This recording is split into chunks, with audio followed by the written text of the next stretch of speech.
बांग्लादेश में supreme court के chief justice Obaidul Hasan ने इस्तीफा देने की घोषणा की है। उनके इस्तीफे की मांग को लेकर प्रदर्शनकारी छात्र सुप्रीम कोर्ट के बाहर इकट्ठा हुए थे। छात्रों ने कहा था, अगर जजों ने इस्तीफे नहीं दिए तो हसीना की तरह उन्हें भी कुर्सी से खींचकर उतार देंगे। गाजा के दारात जिले में एक स्कूल पर हमला हुआ। इसमें 100 से ज्यादा लोग मारे गए हैं।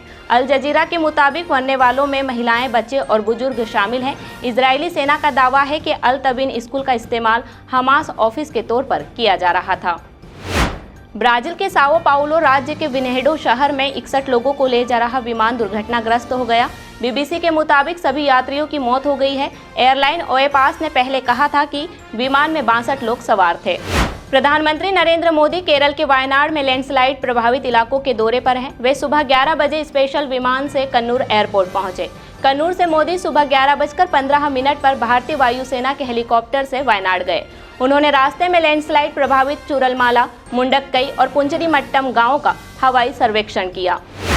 कोलकाता के सरकारी हॉस्पिटल आरजी कर मेडिकल कॉलेज में पोस्ट ग्रेजुएट ट्रेनी महिला डॉक्टर की डेड बॉडी मिली। शुरुआती जांच में पता चला कि रेप के बाद ट्रेनी डॉक्टर की हत्या की गई है।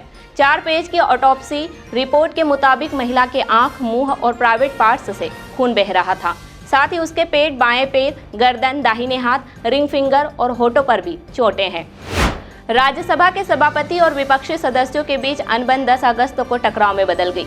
नौबत इस हद तक पहुंच गई कि विपक्षी दलों ने सभापति जगदीप धनखड़ को पद से हटाने के लिए प्रस्ताव लाने की तैयारी कर ली है। प्रस्ताव औपचारिक रूप से आता है तो संसदीय इतिहास में पहली बार होगा कि उपराष्ट्रपति को हटाने की पहल विपक्ष कर रहा होगा। अमेरिकी short selling firm Hindenburg research ने कहा कि भारत में जल्द कुछ बड़ा होने वाला है।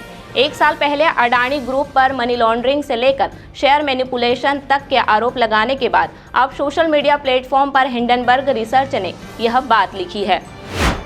कानपुर में 70 साल के मौलाना ने 8 साल की बच्ची से रेप की कोशिश की। गनीमत रही कि पड़ोसी ने मौलाना को देख लिया और समय रहते दरवाजा तोड़कर बच्ची को बचाया। मौलाना को नग्न अवस्था में ही दबोचा। पकड़े जाने पर मौलाना गिड़गिड़ाने लगा। धर्म की दुहाई देकर हाथ पैर जोड़ने लगा।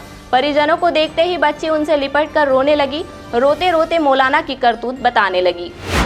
नोएडा में छात्रों की शराब पार्टी के दौरान स्टूडेंट्स ने सुपरनोवा बिल्डिंग के 19वें फ्लोर से एक छात्र ने शराब की बोतल नीचे फेंक दी। इसके बाद सोसाइटी के लोगों ने हंगामा कर दिया।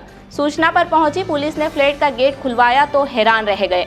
यहां 30 से 35 लड़के लड़कियां नशे में धुत मिले। ग्वालियर एडिशनल एसपी पश्चिम गजेंद्र सिंह वर्धमान की खड़ी फॉर्च्यूनर कार में ट्रक ने टक्कर मार दी। ट्रक सिपाही और कार को 40 फीट तक घिसटता ले गया।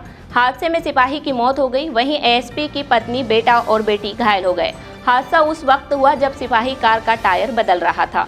शाहजहांपुर में कार बेकाबू होकर डिवाइडर से टकरा गई। हादसा मक्सी से कुछ दूर सिरोलिया ब्रिज पर हुआ, जिसमें 3 लोगों की मौत हो गई, जबकि एक डॉक्टर गंभीर रूप से घायल है। डॉक्टर को पहले देवास फिर इंदौर रेफर कर दिया गया। सागर की घटना के बाद इंदौर में नगर निगम ने 80 साल पुराने 2 जर्जर मकानों को तोड़ने की कार्यवाही की है। ये मकान बारिश में खतरनाक स्थिति में थे। इन्हें काफी समय पहले खाली करा लिया गया था। निगम ने ऐसे 96 जर्जर भवन चिन्हित किए हैं जिन्हें जल्द तोड़ा जाएगा।